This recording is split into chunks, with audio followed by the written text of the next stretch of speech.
Hey everybody, Jason Andera, and it's time to hand out the Midco SN game ball once again to the top performer in South Dakota. Let's start in week 0. Yes, South Dakota calls this week 0, but there were some temperatures far above 0, not only with the weather, but with the performances in South Dakota. Let's start with Coy Anderson, who not only dominated on offense with 4 touchdowns, but had 2 picks on D, including a pick 6 as New Underwood upended Edgemont 54-0. Senior quarterback Caden Eisman had the most passing yards that I could find last week. He threw for 276 yards and 2 scores as the Tigers shut out another Tiger team in Groton.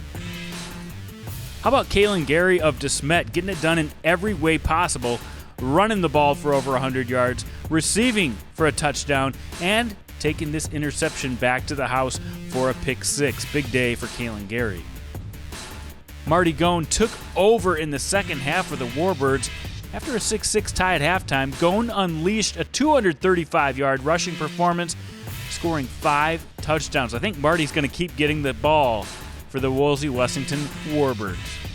Stephen Johnson helped the Highlanders out to a 22-0 win over Irene-Ukanda. He had a 3-score day.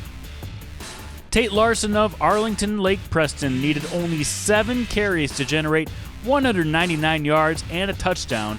And on D, he took one back to the house for a pick 6 as the Badgers took down Parker.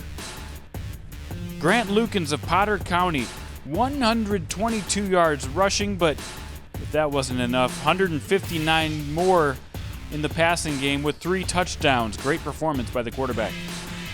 Chase Mason of Viborg-Hurley doing Chase Mason things, 110 yards rushing and a couple touchdowns, and he also tossed 155 yards and threw a touchdown. Sioux Valley opened up against Redfield behind a great combo of Parker Pitts to Jackson Schiller.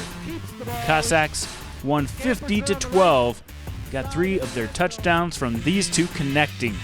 Pitts was near perfect, 9 of 11 throwing, while Schiller caught 7 passes for 196 yards, and he also ran for almost 100 yards on the day. The biggest, and I mean biggest, volume back in the state could be Jacobi Krouse, and he is our Midco SN game ball winner. He ran the ball 43 times, and he got results. He churned out 326 yards on the ground and found the end zone 5 times for the Fighting Cougars. Krouse has had a lot of big days, but this one was impressive. In a 90-degree heat in August, he just kept on balling. You're the first recipient of our Midco SN game ball. Good luck, Jacobi, on the rest of the season.